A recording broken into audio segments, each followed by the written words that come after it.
לפחות חצי שעה, בדרך כלל אפילו קצת יותר.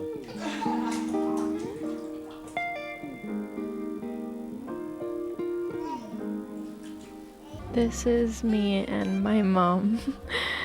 For as long as I can remember, she was my best friend. She was my role model, my world. She taught me how to be myself, free, how to communicate, how to include others, how to take care of myself, nurture myself, validate my feelings. She taught me how to keep warm, how to make it through some really, really tough times. We have been through so much together, through ups and downs, but she was always there. She was always my rock, and she never ever made me feel like I was unloved or didn't belong. I guess what you want to say, if I may say, is like, yes, mother-daughter relationship. That's what this video is about. Yeah. It's like, yes, our relationship, but also a wider lens on the phenomena of mother-daughter relationship. Yeah. Yeah. Yeah, so Mom's really going to be guiding this video.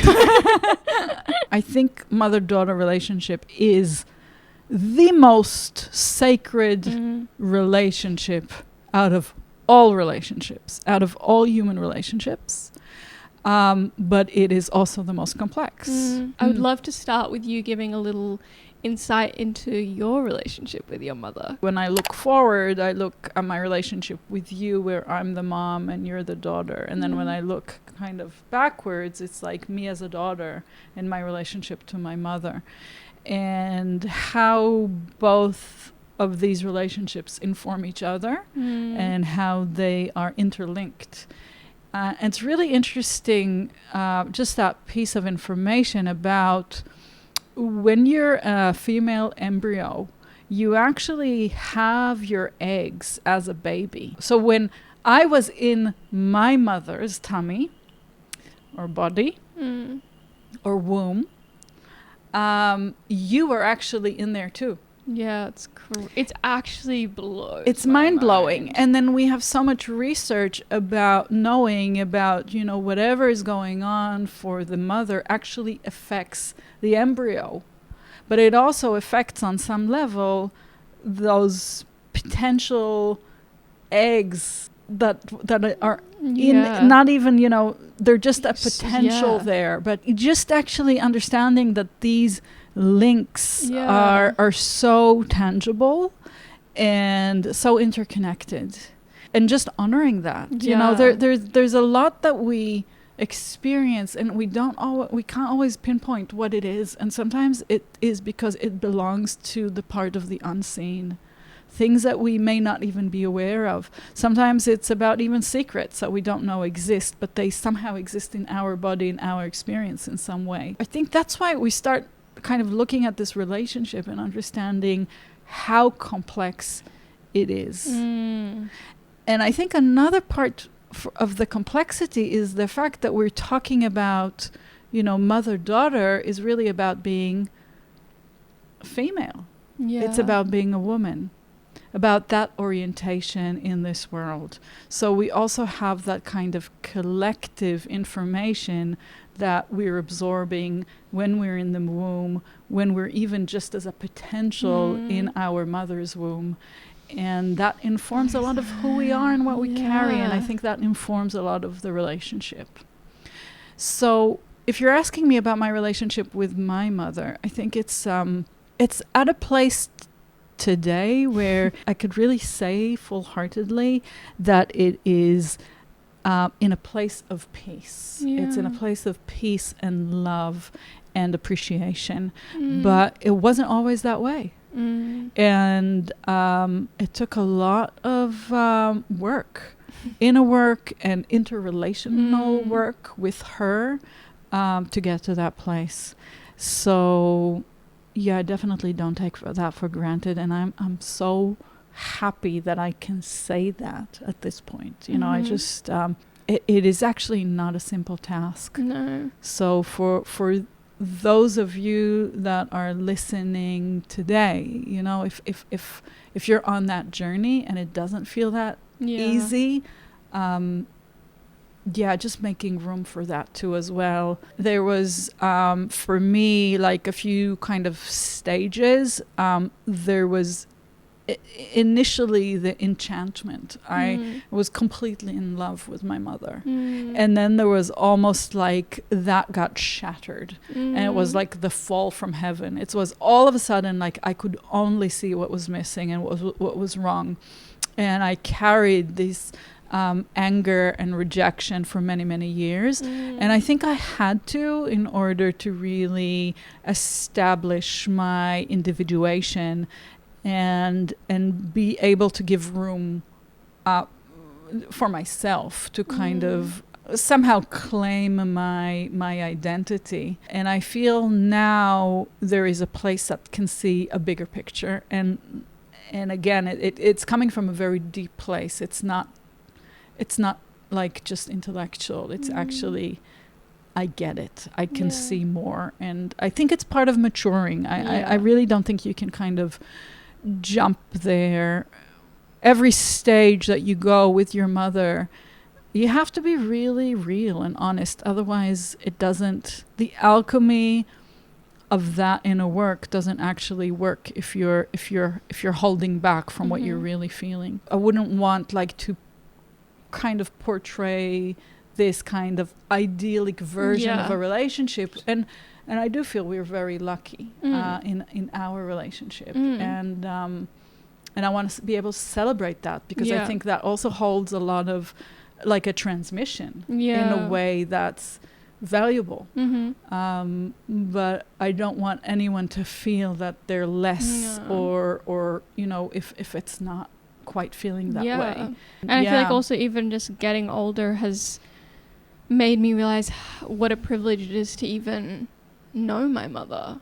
You know, to actually have a mother present in my life. Like, that is not something that everyone has. We talked about your relationship with your mother. How did that kind of change and evolve going into our relationship with you becoming a mother? I mean, I'm your first child, so I guess I was your intro into motherhood. Yeah. It's so funny because, you know, there are parts there that you learn from your mom that are, you know, what not to do. Yeah. It's like, I think that's a lot of people I talk to. Yeah. Like a lot of my friends that are like talking about having kids. It's like, well, I definitely know what mother I'm not going to be. Exactly. There were many choices there that I made that came almost like as a way of reparenting myself, of giving you what I felt I didn't get. And that is not necessarily to put blame on my mother, because, you know, intellectually I've always understood that she did the best she could. Yeah. And actually coming to terms with the fact that maybe the best she could was, you know, had a harmful effect on me. And this is not as a criticism towards her, but it's more of like honoring actually the parts of me that were not met the way I needed them. Yeah. And I think that's kind of, it's almost like the foundation of really when you want to kind of unpack your relationship with your mother. It's almost like your mother that exists inside of you is not the person that's sitting in front of you. It's like the mother that you've internalized. It's the mother that you had, you know, back then when you were 3, when you were 1, when you were a newborn. Realizing, especially as I got older, was also the parts there that were the gifts. The parts there that I got from my mother that made me who I am, and that actually created a foundation for me to be able to take my parenting into that next step, and be corrective on one hand, but also continue a legacy and really be able to appreciate my mother's choices and her intentions Yeah. and her dreams Yeah. in parenting me, Yeah. even though it didn't always go, exactly the way I needed. Mm-hmm.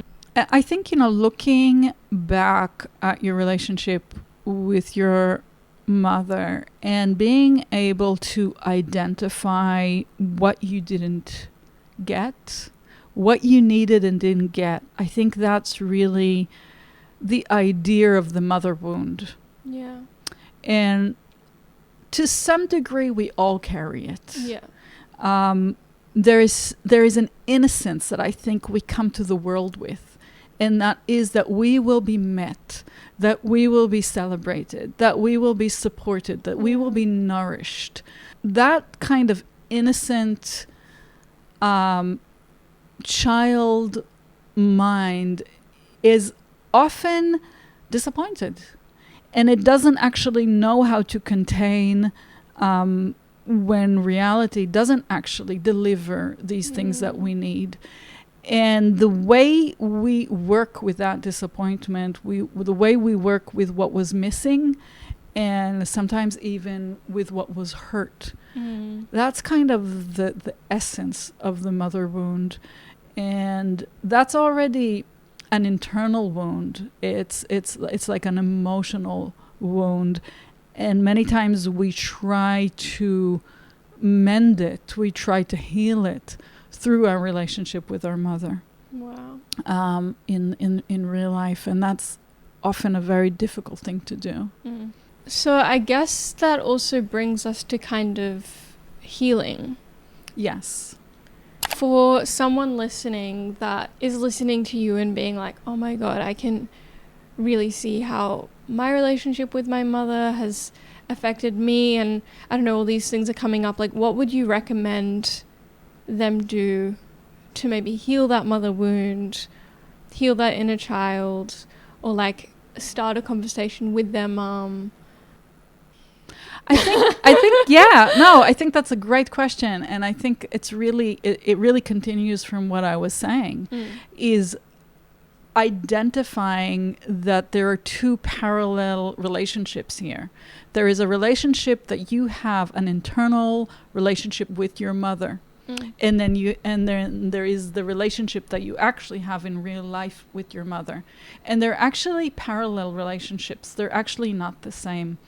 So as much as it's tempting and sometimes necessary, to name what you didn't get or to name where you were hurt, and to voice that with your mother, there is also a wisdom in actually realizing, well, this is actually work that I can do on my own, and it's not necessarily connected to my relationship today with my mother.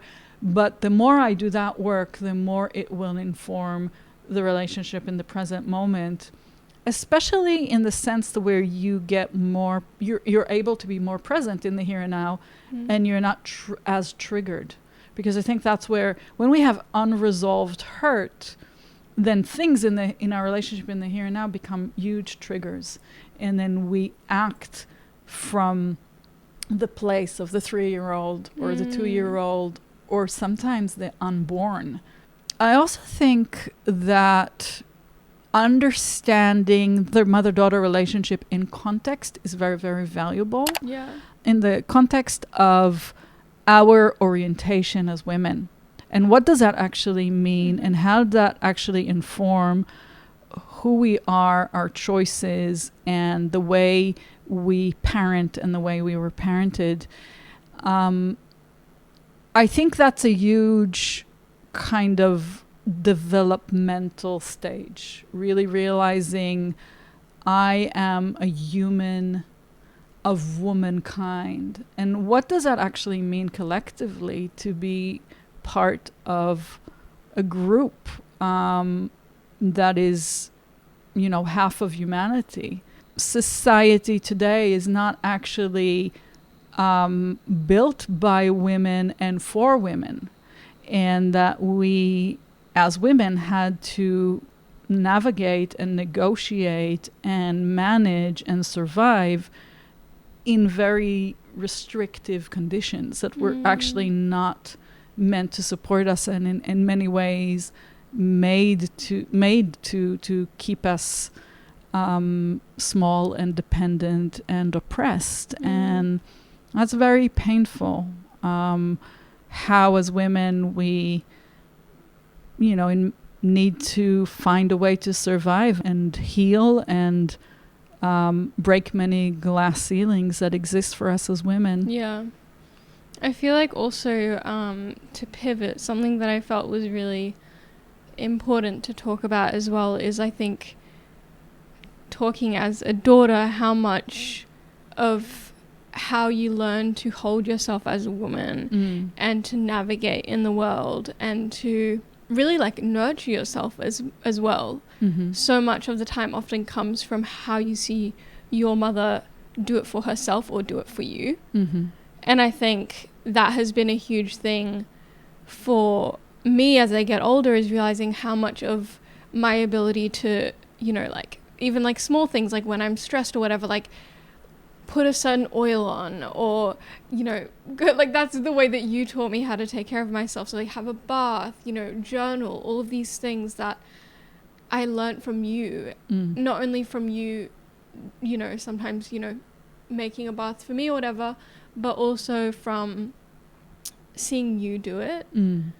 And how I feel like as women, there's the whole aspect of the mother-daughter relationship that really is this like transformative experience that can really like affect the rest of your life. I can see so many of my friends that maybe didn't have that kind of relationship with their mom, that didn't feel like they were able to nurture them in the way they needed, often don't know how to do it themselves and have to learn by themselves as they get older. Firstly, it makes me so happy, of course, to hear that. And also I can say that I was one of those. Yeah. I didn't know how to nurture so myself, and I taught myself how to do it. And luckily, I taught myself in time to be able to pass that down to you. Yeah. And I think as mothers, that place of the nurturer is so complex, because on the one hand,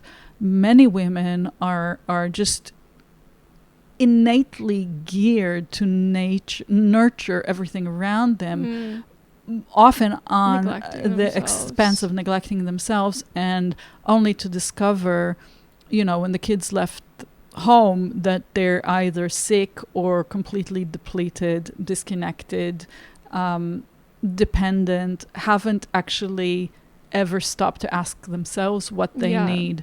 So really understanding as women that it's in order to nurture and actually provide, you need to nurture and provide for yourself. And how to do that is such an art. And nothing in the outside world is actually, yes, we get those kind of self-care slogans, but on a deeper level, many women, experience their cycle as something that's really strong and really uses so much life force and energy just to be able to move through these cycles of the body and the mind. And how do we give ourselves what we need? And sometimes it's actually about allowing ourselves to rest. And how does rest actually look like? And how do we do that without holding so much guilt or shame about not being, with that kind of male linear go-go energy? I loved the other day you said to me, I have one day out of the month where I feel like a man, Like the one day when I'm ovulating, I'm like, oh, this feels great. Yeah, I know. I wish I felt like this every day. And then like the rest of the month. Imagine you could just rely on that energy to go. Yeah. Where for us as women, it is such a blessing, this capacity that we have, not only to bear life and to give life and to provide for life, but also it is also a huge burden, and there's a huge price there. Like from a perspective of a mother, I think in I'd say most mother-daughter relationships, as a mother, you want your daughter to surpass you. It's like you want her to just like do just that bit more than you were able to. But you also want her to be safe. Yeah. And I think that conflict between telling her yes, go, and telling to her no, don't. Yeah. Or this is how you'll stay safe. And whether it's if you stay thin, or if you be a good girl, or if you don't leave, or whatever that means for you in that moment, whatever you're conditioned to believe as safety, you have this conflict between the two.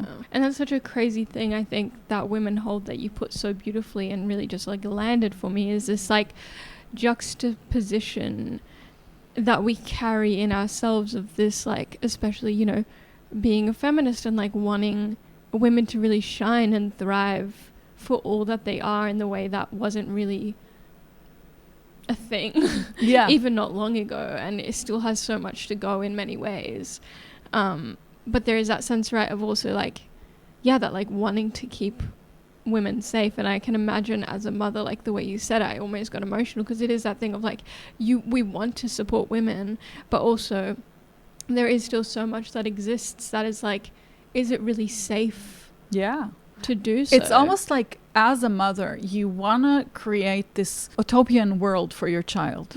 So they believe that life is good, and they believe that they are safe, and they believe that they have a place in this world. And then, you know, they step out of that bubble that if you're lucky enough to be able to create for them, and then the world is complicated. And all of a sudden, you know, as a parent, you can feel this kind of retraction. Oh my God, you know, did I prepare her enough? Did I tell her that it's actually not all roses?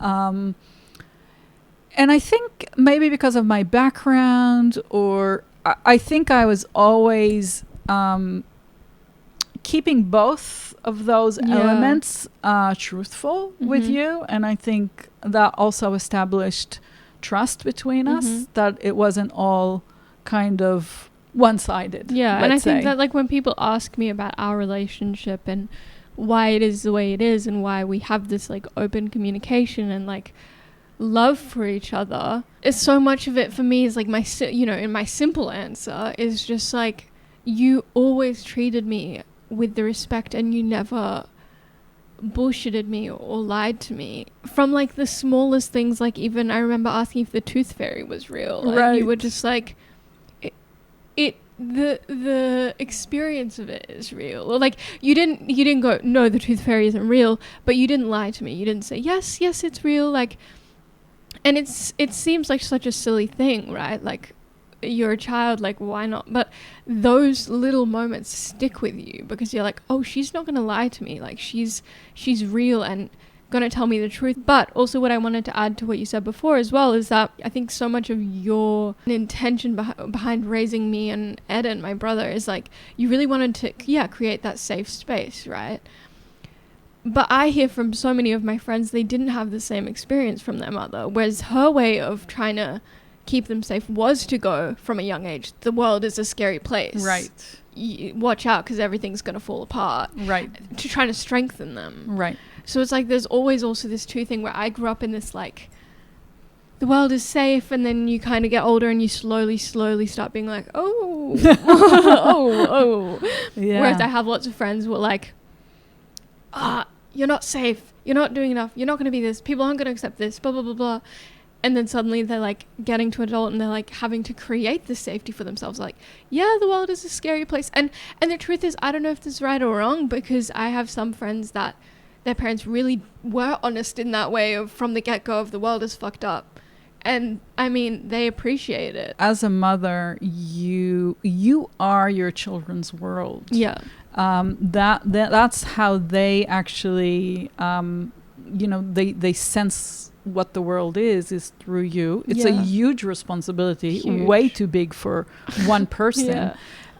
Which is also such a good point. Like Exactly. so much of communities and how children used to be raised was so like communal, and there was lots of figures, and you get to, you know, see different women and experience. Like, whereas I feel like now so much of Western society is very like, you have your mum and that is your Exactly. like main female adult figure in your life. Yes, and she's very isolated. Yeah. And there's not much support for her. Yeah.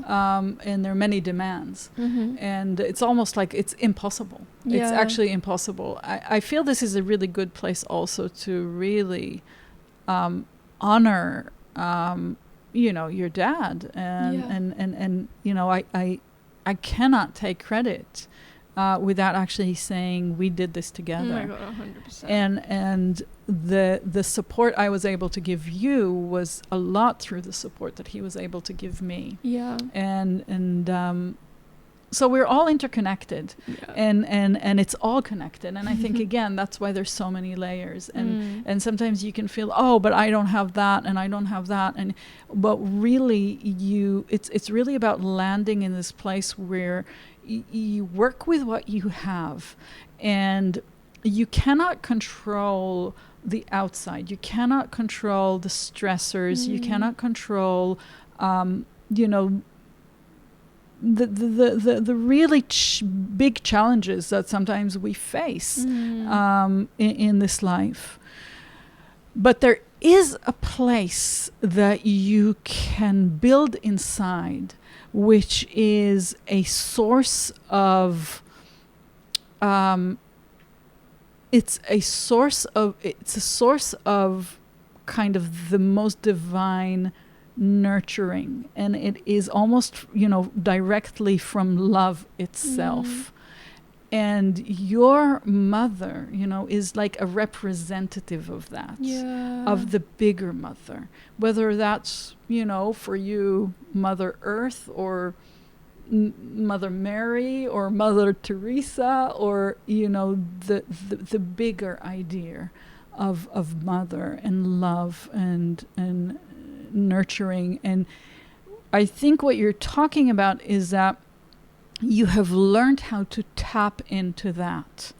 And the ritual can be, you know, we can see it as self-care. It's but it's not the oil. Yeah, it's not the smell. It's not the bath. Yeah. It's something deeper. Yeah. And being able to access that is a true power and a true like muscle that we can develop. And I think with everything that's happening in the world, we need to be able to learn how to access that, and that will look different for different people, but it is so important. So crucial. As my mother, I would love to acknowledge just how much you have given me and shown me about being a woman, and just created a sense of belonging, and always, you know, encouraged me to use my voice. Thank you for saying that. And, you know, not to be too cheesy, but really I just want to say that I feel the same, and that it's actually a feedback loop. And I feel that I have my whole life learned so much from you and keep on growing, and that your support towards me and my work is a huge contribution as well. So for all the daughters out there, you know, don't underestimate your power in actually in this healing process. Completely. All right. Ah, Yay. we did it. Hopefully this is helpful, that this is valuable, and that this kind of met you where you're at and has been helpful. Good luck, everybody. You guys. Yeah, hopefully we'll be back with a video soon, but sending all our love. All our love.